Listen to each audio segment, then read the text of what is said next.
Sign it tonight, or I promise you, by Monday morning you won't have a job, a reputation, or a reason to show your face in this city ever again." My brother didn't raise his voice. He never had to. He just set the manila envelope on my kitchen counter, tapped it twice with 2 fingers, and waited. Like he was leaving a bill for a meal he'd already decided I would pay. I looked at the document inside, a voluntary transfer of interest, my 22% stake in Hartwell Interiors, the company our grandmother built from a single storefront in Columbus, Ohio, into a regional design firm worth just over $4 million, the company I had poured 6 years of my life into. He wanted me to hand it to him and his wife for $1 and a release of all future claims. Before I tell you what I did when my own brother tried to take everything our grandmother left me, drop a comment right now and let me know where you are listening from and what time it is. I want to see how far this story reaches. No. The word came out quieter than I intended, almost a whisper, but my brother heard it. I watched the shift happen behind his eyes. Not anger, not yet. Something colder. The look of someone recalculating a problem they had assumed was already solved. "You don't understand what's at stake," he said. "I understand exactly what's at stake," I said. "That's why I'm saying no." He picked up the envelope, straightened his jacket, and walked to my front door. He paused with his hand on the knob. "Dad agrees with me," he said. "Just so you know. We've already talked." Then he left. I stood in my kitchen for a long time after that, not moving. The refrigerator hummed. The neighbor's dog barked twice and went quiet. I had grown up in the same house as that man. I had split Halloween candy with him on the living room floor. I had driven 2 hours to see him graduate from business school, and stood in the rain cheering until my voice gave out. And now he had just stood in my apartment and threatened to destroy me with the flat affect of someone canceling a subscription service. I needed to think clearly, so I did what I always do when I need to think clearly. I opened my laptop, pulled up a blank spreadsheet, and started building a timeline. I am a forensic accountant. I have been one for 4 years, first at a firm downtown, now as a contractor who gets called in when companies suspect something is wrong and need someone who can find it without tipping off the people who did it. My job is to follow money through systems designed to hide it. I am very good at my job. My brother had apparently forgotten that, or he had always assumed I would never turn those skills on my own family. That was his first mistake. I did not sleep that night. By 3 a.m., I had reconstructed 18 months of Hartwell's internal financials from the documents I legitimately had access to as a shareholder. What I found made my chest tighten in a way that had nothing to do with betrayal and everything to do with the particular nausea that comes from recognizing a scheme you've seen before in someone else's company, now running through your own. My brother's wife handled Hartwell's vendor contracts. She had been inserted into that role 14 months ago, right after my grandmother passed and control shifted to the 3 of us, my brother, my father, and me. In those 14 months, 3 new vendors had been added to the approved list. All 3 were LLCs registered in Delaware. All 3 had billing addresses that traced back to a mailbox company in a strip mall outside Phoenix. All 3 had been paid a combined total of just over $340,000 for services described in the invoices as design consultation and material sourcing. Hartwell had its own in-house sourcing team. We had never outsourced that work before. I checked the project files. None of the deliverables listed in those invoices existed anywhere in our system. No mood boards, no sourcing reports, no client correspondence referencing outside consultants. $340,000 paid to vendors that did not exist, for work that was never done. My sister-in-law was embezzling from the company our grandmother built, and my brother either knew and was complicit, or he was being used as a shield and didn't realize it yet. Either way, they needed my 22% gone before someone looked closely enough to ask questions. A voluntary transfer would reduce the number of shareholders with standing to demand an audit. It would make the ownership structure clean enough to sell, and a sale would bury the discrepancy forever. I closed my laptop at 4 a.m. and sat in the dark for a while. My husband Daniel came downstairs around 4:30. He found me at the kitchen table with a cold cup of coffee and a legal pad covered in numbers. He didn't ask what was wrong. He sat down across from me, looked at the numbers, and said, "How bad?" "Bad enough that they need me gone," I said. "Okay," he said. "What do you need?" That was all he said. Not a lecture, not a list of reasons to be careful, not a single "are you sure?" He just asked what I needed. I had married the right person. I told him everything. When I finished, he was quiet for a moment, then said, "You're going to need an outside attorney, someone with no connection to the company or the family, and you're going to need to be very careful about how you get the rest of the documents." He was right. The information I had was enough to see the shape of the fraud, but not enough to prove it. I needed access to the vendor registration records, the bank statements behind the LLC payments, and the internal approval chains showing who had authorized the disbursements. Most of that would require a formal audit. And to get a formal audit, I would need either a majority of shareholders to request one, or evidence compelling enough to take to the board directly. My brother controlled 38%. My father held 40%. I held 22%. My father agreeing with my brother, as he had announced on his way out my door, meant I had no majority path. That left the board. Hartwell's board had 5 members. 2 were family. 2 were outside directors my grandmother had appointed before she died, both of whom I knew professionally but not personally. The 5th was our company attorney, a woman named Patricia Crane, who had drafted my grandmother's original operating agreement and knew more about the structural mechanics of Hartwell than anyone alive. I called Patricia the next morning, not from my cell phone, from a payphone outside a CVS 3 blocks from my apartment, because I had started thinking like someone building a case instead of someone processing a family crisis. And those 2 modes require completely different habits. Patricia answered on the 2nd ring. When I finished explaining what I had found, she was quiet long enough that I checked to make sure the call hadn't dropped. "How complete is your documentation?" she finally asked. "Enough to see it clearly. Not enough to prove it conclusively without the underlying bank records. Can you get me what you have by Thursday?" "Yes." "Then come to my office Thursday at 2. Use the side entrance on Elm and tell the receptionist you're there for the Whitmore file review. Don't say my name. Don't say Hartwell." I understood immediately. She wasn't just being cautious. She was telling me she already had concerns of her own. In the 3 days between that phone call and Thursday, my brother texted me 4 times. The first 2 were patient, just checking in, wanting to know if I'd thought more about the offer. The 3rd was from our father, which meant my brother had drafted it and handed him the phone. "Your grandfather built something real. Don't let pride ruin it." The 4th, sent at 11 p.m., on Wednesday, was only my brother again, and the patience was gone. "This is your last chance to do this the easy way." I did not respond to any of them. This is something I want to explain, because I've seen the question in other people's eyes when I tell this story. People ask why I didn't confront my brother directly, why I didn't call my father and tell him what I had found, why I went quiet instead of going loud. The answer is something I learned in my work, and have seen prove true more times than I can count. When people who are guilty believe they are safe, they get sloppy. They fill silences with explanations no one asked for. They overreach. They volunteer details that expose them precisely because they're trying to control a narrative they're not sure you're even looking at yet. Silence is not weakness. Silence is a scalpel. You use it precisely, and you let the other person cut themselves open. I became a gray rock, quiet, flat, unreactive, giving them nothing to push against and nothing to read. They wanted fear or defiance. Either one would tell them something useful. I gave them nothing. Thursday at 2, I sat in the side conference room of Crane and Associates with a banker's box of printed documentation and a USB drive containing 3 months of reconstructed ledger entries. Patricia sat across from me, reading without expression. The 2nd outside director, a man named Gerald Okonkwo, who had served on the board since my grandmother's original appointment, was there as well. I had not known he would be there. Patricia had called him herself. When she finished reading, she looked up and said, "This is not the first irregularity I've seen in Hartwell's accounts this year. I flagged a discrepancy in the 2nd quarter disbursements 4 months ago. Your brother told me it was a clerical issue, and that his wife was correcting it." "It wasn't corrected," I said. "It was restructured." Gerald Okonkwo leaned forward. "What do you need from us?" "A forensic audit. External firm, no prior relationship with the company or any member of the family. And I need it authorized before my brother finds out it's been requested. Because the moment he knows, documents will disappear." Patricia nodded once. "I can get you an emergency board resolution with Gerald and the 4th outside director. That's 3 of 5. Majority rules." "What about my father?" "Your father is a shareholder, not a board member," she said. "He doesn't vote on this." I had forgotten that. My grandmother had been very deliberate about separating ownership from governance. I had never fully understood why until that moment. The audit firm was engaged by Friday morning. I went home and told Daniel, who had been working from our 2nd bedroom all week with one ear constantly toward whatever room I was in. He put his laptop down, walked into the kitchen, and made dinner. He did not tell me it was going to be okay. He just made dinner. Sometimes that is the most important thing a person can do.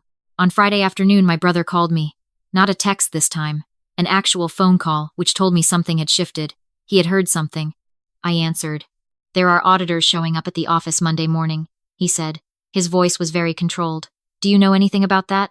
"The board authorized an audit," I said. "It's routine. Happens every few years." "It is not routine. It was never scheduled. Someone requested it on an emergency basis." A pause. "Was it you?" "I'm a shareholder," I said. "I have standing to raise concerns." Another pause.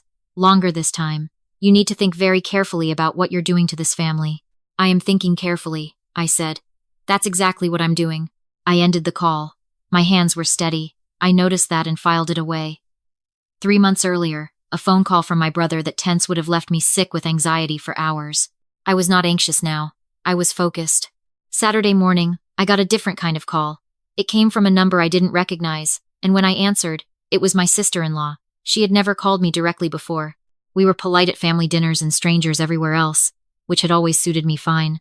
I need to talk to you, she said. Not with your brother, just us. I almost said no. Every instinct I had said no. But I was curious about what she would try, and curiosity is an occupational hazard for someone who does what I do. Sunday, I said. Noon. The coffee place on 5th, near the library. She was there when I arrived, sitting at a corner table with both hands wrapped around a mug she wasn't drinking from. She looked tired. Not stress-tired, the kind that comes from scheming. Just tired. The specific exhaustion of someone who has been holding something heavy for too long. I sat down across from her. I did not order anything. I waited. I need you to know, she said, that your brother doesn't know the full extent of it. I kept my face neutral. Tell me what you mean by that. She started talking. I listened without interrupting. What she told me was both worse and more comprehensible than I had pieced together from the documents alone. She had started pulling money 18 months ago. Small amounts at first, routed through the first vendor LLC she'd set up. She had told herself it was temporary, that she would put it back. She had personal debt she was drowning in, debt predating her marriage, a combination of defaulted student loans and a failed business venture she had never told my brother about. By the time she realized the amounts had grown too large to quietly replace, she had 3 LLCs running and no clean exit. She had told my brother 6 weeks ago, which was when he had shown up at my apartment with the transfer document. His plan had been to consolidate ownership, sell the company quickly to a buyer he'd been quietly courting, and use the proceeds to backfill the accounts before anyone looked. He was not innocent. But the origin of the fraud was hers. Why are you telling me this? I asked. She looked at her mug. Because the auditors are coming Monday and I know what they're going to find. I've been talking to my own attorney. He told me my best option is to get ahead of it. Cooperate. Provide documentation. Demonstrate willingness. She looked up. I can't do that without telling you first. I studied her face. She was not performing remorse. She was performing pragmatism, which I found, oddly, more trustworthy. She was not asking for forgiveness. She was telling me she was about to burn the operation to the ground, and she wanted me to know it was coming. You understand, I said, that cooperating doesn't make the money reappear. I know, she said. I have some assets. I've been liquidating. It won't cover everything. And my brother? She was quiet for a long time. He knew about the transfer plan. He knew about the buyer. He signed off on routing the acquisition offer through a holding company to keep it off the board's radar. She paused. He didn't set up the LLCs, but he helped cover them once he knew. I nodded. I reached into my bag and took out a small notebook, the kind I use for client work. I wrote down the name of a contact at the U.S. attorney's office I had worked with on a white-collar case 2 years earlier. I slid it across the table. That's not me telling you what to do, I said. That's me telling you who will take a call on a Sunday. She looked at the name. She picked up the notebook page and folded it into her coat pocket. We sat there for a moment in the strange, suspended quiet of 2 women who had just decided something large without saying it directly. I never wanted any of this, she said. I know, I said. And I did know. I don't think it changed much, but I knew. I called Daniel from the parking lot. He answered before the first ring finished. She flipped, I said. A long exhale.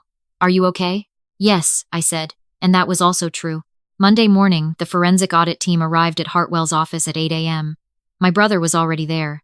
I know this because Patricia Crane called me at 8:14 to tell me he had shown up with his own attorney, which told me he had known they were coming and had spent the weekend preparing a counter-narrative. It told me something else, too. It told me he still didn't know his wife had already made a different call on Sunday afternoon. Patricia also told me my father had called her that morning. He had been told by my brother that the audit was a hostile action by me against the family. My father had, apparently, been very upset. He wanted to know if there was any way to stop it. What did you tell him? I asked. I told him the board had standing and the audit was lawful in proceeding, she said. And then I told him that if he was interested in the complete picture, he should call you himself, not your brother. He called me at 9 a.m., I answered. I don't know what's happening, he said, and for the first time in years, I heard something in his voice I hadn't expected. Not anger. Not the controlled disappointment he deployed like a weather system whenever I had failed to fall in line. Just confusion. Genuine, unguarded confusion. He was a man who had trusted his son to manage a situation and was now learning, in real time, that he had handed a scalpel to someone who had used it to cut the wrong thing. I told him what I had found. I told him about the LLCs, the phantom invoices, the vendor payments, the missing deliverables. I told him about the transfer document, the deadline, the threat. I told him about Sunday's conversation, though I did not reveal what his daughter-in-law had told me about cooperating. That was hers to manage with her own attorney. There was a long silence on his end. "Why didn't you come to me first?" he asked. It was a fair question. I thought about it honestly before I answered. "Because you told me you agreed with him," I said. "And I didn't know yet how much you knew." I had to build the case before I could risk telling anyone who might warn him. Another long silence. "I didn't know any of this. He told me you were being difficult about the company structure, that you were making things hard out of stubbornness." A pause. I believed him. "I know," I said. "I should have called you myself." "Yes," I said. "You should have." That was all I said about it. I didn't rage at him. I didn't list every other time he had defaulted to my brother's version of events. That accounting could come later, in smaller doses, or not at all. Right now, I just needed him to understand what had actually happened, and he did. The audit took 11 days. I worked from home during that time, taking on a client project to keep my hands busy and my mind from eating itself. Daniel brought me coffee without being asked, and let me work late without complaint, and never once suggested that maybe I was overcomplicating things or should consider just letting it go. At the end of the 11 days, the audit report was delivered to Patricia Crane and the 2 outside board members. I was provided a summary as a shareholder of record. The total identified misappropriation came to $362,000 across 23 fraudulent transactions. The report named my sister-in-law as the individual who had established and controlled the vendor entities. It named my brother as a party who had acquired knowledge of the scheme and taken affirmative steps to conceal it, including the attempt to restructure ownership in a way that would have reduced shareholder oversight. My sister-in-law's attorney had already been in contact with the U.S. Attorney's Office. She was cooperating fully. Her statement, combined with the audit findings, was more than sufficient. My brother was arrested on a Thursday morning outside the Hartwell office. I was not there. I did not go to watch. I was at home, at my kitchen table, with the same notebook I always use, starting a new page for a new client. I heard about it from Patricia, who called me with the same professional calm she used for everything. "It's done," she said. "Okay," I said. "The board will meet next week to discuss the path forward for the company," she said. "Your presence will be important." "I'll be there," I said. I put the phone down. The apartment was very quiet. I sat with the quiet for a while, just breathing. I thought about my grandmother, who had started a business alone at 51 years old after her husband left and never looked back. Who had built something from nothing because she believed that what you build with your own hands cannot be taken from you if you protect it correctly. She had tried to protect it correctly. She had put the governance structures in place. She had appointed independent directors and a careful attorney, and trusted that the people she loved would be careful with what she left them. She had been almost right. Daniel came in from the other room without me calling him, the way he sometimes did, as if he could hear when something had shifted. He sat down across from me at the kitchen table. "It's over," I said. He nodded. He reached across the table and put his hand over mine. "What do you need?" he said. This time I had an answer. "Dinner," I said. "Somewhere we've never been. I don't want to think about anything familiar for a few hours." He stood up immediately and went to get his coat. The path forward for Hartwell took several months to find its footing. My sister-in-law entered into a plea agreement, the terms of which required full financial restitution from available assets, cooperation with the prosecution of my brother's separate charges, and a period of supervised probation. The money she had liquidated covered roughly 60% of the identified loss. The rest became a civil claim against my brother's share of marital assets. My brother did not enter a plea. He chose to fight, which his attorney eventually convinced him was a strategic error, and he reversed course 8 weeks into the proceedings. The plea he accepted carried consequences I won't detail here, except to say they were significant and appropriate. My father sat with me on my back porch in late October, 3 months after the arrest, the first time we had been alone together since I had told him everything on the phone that Monday morning. The trees were turning, and the air had that particular dry chill that means summer is actually over, and not just threatening to be. He did not apologize in the way people perform apologies when they want absolution. He just said quietly, looking at the yard, "I let him tell me who you were instead of finding out myself. I won't do that again." I didn't tell him it was okay, because it wasn't entirely okay, and I don't believe in cheap comfort. I said, "I'd like that to be true." "It will be," he said. We sat there until the cold drove us inside. I made tea. We talked about small things. It was a beginning, which is different from a resolution, but beginnings are sometimes enough. The board voted unanimously to retain Hartwell as an operating company rather than pursue a sale. We brought in an interim operations director and restructured the vendor approval process with a 2-signature requirement and mandatory board review for any new outside contractor above $10,000. Patricia Crane updated the operating agreement to reflect the new governance requirements and added a provision my grandmother had somehow never included, a mandatory annual external audit. I kept my 22%. I am still a forensic accountant. I still take calls from companies that suspect something is wrong and need someone to follow the money without making noise. I am still very good at my job. I do not think I will ever stop finding it strange that the skills I developed for strangers were the ones that protected what my grandmother left me. A few weeks ago, I was folding laundry in the bedroom, the mundane, irreducible domesticity of a life that is genuinely mine, and I thought about what the word peace actually means. Not the absence of conflict, which is just a pause. Not the resolution of all grievances, which is a fantasy. Something more like the specific sensation of standing in a room where no one is managing you, manipulating you, or arranging your life around their own requirements. A room where the only voice deciding what happens next is yours. My grandmother used to say that what you protect is what you value. I used to think she was talking about money. She wasn't. If you've ever had to fight your own family to keep what's yours, type the word free in the comments. I want to know I'm not alone in this.